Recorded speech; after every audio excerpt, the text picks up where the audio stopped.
We'll guide you through how to blur in PowerPoint. If you find this helpful, don't forget to like and subscribe. People search for this tutorial because they want to improve the visual quality of their Microsoft PowerPoint presentations. Blurring an image can help hide sensitive information, reduce background distractions, or highlight a specific part of a picture.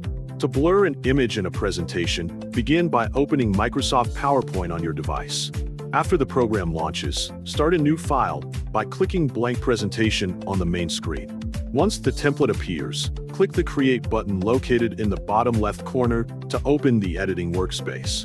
A new slide will appear with placeholder rectangles for text and content. To prepare the slide, right-click the line in the rectangle shape at the top rectangle so you can remove or adjust it as needed.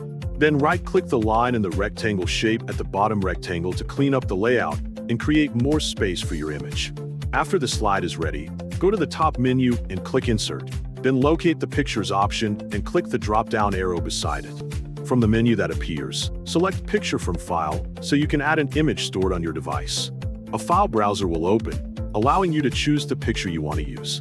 Select the picture you want and click Open to insert it into the slide. Once the image appears, click on the picture to activate the Picture Format tab in the toolbar. Inside this tab, click Artistic Effects, then choose the Blur option to apply a blur effect to the entire image. If you only want to blur a specific space instead of the whole picture, start by right-clicking the picture and selecting Copy. Next, right-click again on the slide and click Paste so a duplicate of the image appears. Drag the duplicated image carefully until it sits in the exact same position as the original picture. After aligning the image, right-click the duplicated picture and choose Crop from the menu. Use the crop handles to crop the area you want to blur. Once the desired section is cropped, click Picture Format. Then click Artistic Effects again and choose Blur. Finally, then click Artistic Effects again and select Artistic Effect options.